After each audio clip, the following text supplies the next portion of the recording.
Bismillahirrahmanirrahim. Assalamualaikum warahmatullahi wabarakatuh. Waalaikumsalam warahmatullahi wabarakatuh.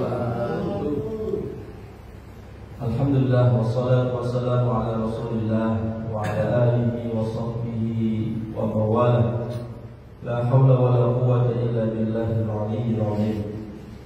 Alhamdulillah, bersyukur kepada Allah Subhanahu wa taala yang sampai saat ini nikmat dan kasih sayang yang kita rasakan, nikmat iman Islam, sehat walafiat, nikmat al-umur, nikmat kemudahan dan kesempatan, sehingga Allah mudahkan kedua kaki kita untuk bisa melaksanakan salat subuh berjamaah dan insyaallah dilanjutkan dengan majelis tahsin Al-Quran. Semoga ini bagian dari rasa syukur kita untuk bisa memperberat amal ibadah kita di sisi Allah Subhanahu wa taala. Amin ya rabbal alamin. Shalawat dan salam semoga senantiasa tercurah limpahkan kepada baginda Nabi Yuna Muhammad sallallahu alaihi wasallam. Kita berharap semoga Allah ridha mendapatkan memberikan kita syafaat dari Rasulullah sallallahu alaihi wasallam. Amin ya rabbal alamin.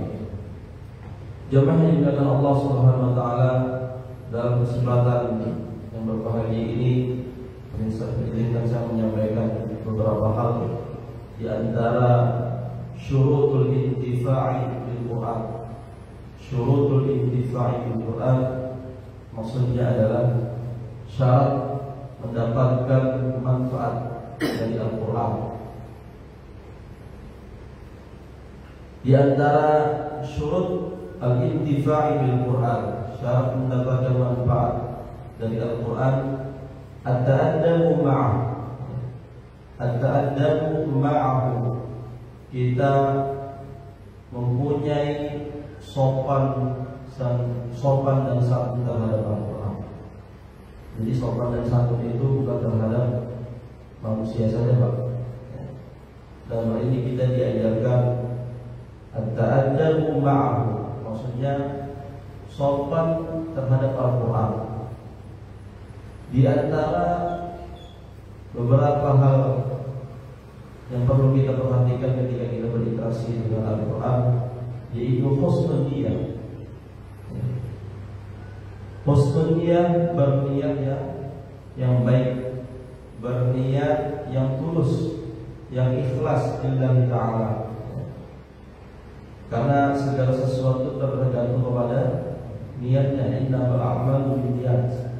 Segala sesuatu tergantung pada niatnya. Pekerjaan yang kita kerjakan sehari semalam tergantung pada niat kita, baik yang dilihat oleh banyak orang ataupun tidak, tergantung niat kita.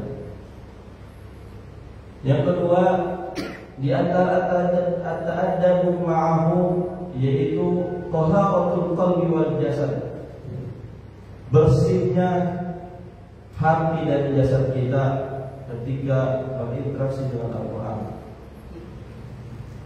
Bersih jasad, bersih hati, tulus hati kita, tidak mengharapkan pujian dari orang lain, tidak mengharapkan pujian dari siapapun kecuali dari Allah Subhanahu wa ta'ala.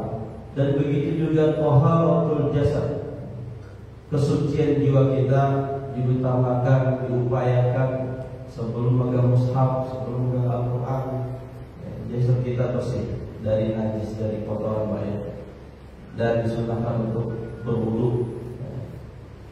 Kemudian diantaranya ada kita bersama Al-Quran, yaitu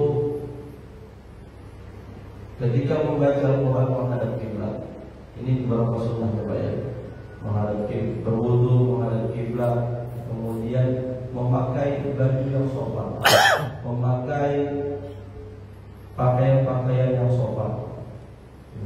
Tidak harus bergamis pula, tidak harus bergamis, tidak harus bersopan. Ini yang rapi. Kemudian yang dimaksud Allah Subhanahu wa taala, di antara ta'addabu ma'ahu taharatul jasad, di sini maksudnya adalah pribadi kita yang suci menghadap kiblat, dan diantaranya bermuamalah. kita mengusahakan Al-Quran, meletakkan Al-Quran jangan sampai lebih rendah daripada lutut kita, atau sejajar dengan kaki. Alhamdulillah, ini jangan sampai seperti itu. Ini bagian dari penghormatan kita terhadap Al-Quran, memuliakan ayat-ayat Allah Subhanahu wa Ta'ala yang sudah dibukukan, yaitu kitab suci Al-Quran. Jamaah juga Allah Subhanahu wa Ta'ala, yang terakhir yaitu tafridun nafs, menghususkan diri kita an syawagilha, atau menyibukkan diri kita bersama Al-Quran. Rasulullah SAW sudah mengingatkan kita, memberikan kabar gembira juga kepada kita bahwa orang yang sibuk dengan Al-Quran sampai dia lupa berdoa, tidak sempat mengangkat kedua tangannya untuk meminta yang dia butuhkan kepada Allah SWT. Karena saking sibuknya dengan Al-Quran, maka kata Rasulullah, secara otomatis akan Allah berikan semua yang diinginkan oleh hamba tersebut. Jamaah dengan Allah Subhanahu wa Ta'ala, ini bukan dari saya, ini dari hadis Rasulullah SAW. Bisa kita jadi Al-Quran Al-Zikri wa Was'alati. Semoga Allah Subhanahu wa Ta'ala berikan kita kemampuan dan kekuatan untuk terus bisa berinteraksi dengan Al-Quran sampai akhir hayat kita. Bukan hanya sekedar di waktu-waktu tertentu saja, namun setiap hadirnya, setiap kesempatan yang Allah berikan kepada kita semua sampai saat ini, bisa bernafas, bisa bergerak, bisa berbicara. Mari kita manfaatkan diri kita untuk bisa sibuk dengan Al-Quran. Jangan sampai menunggu waktu luang, akan tetapi luangkan waktu bersama Al-Quran. Barakallahu likum wa fil azim wa nafa'ani wa iyyakum bima fihi min ayatin dzikril hakim.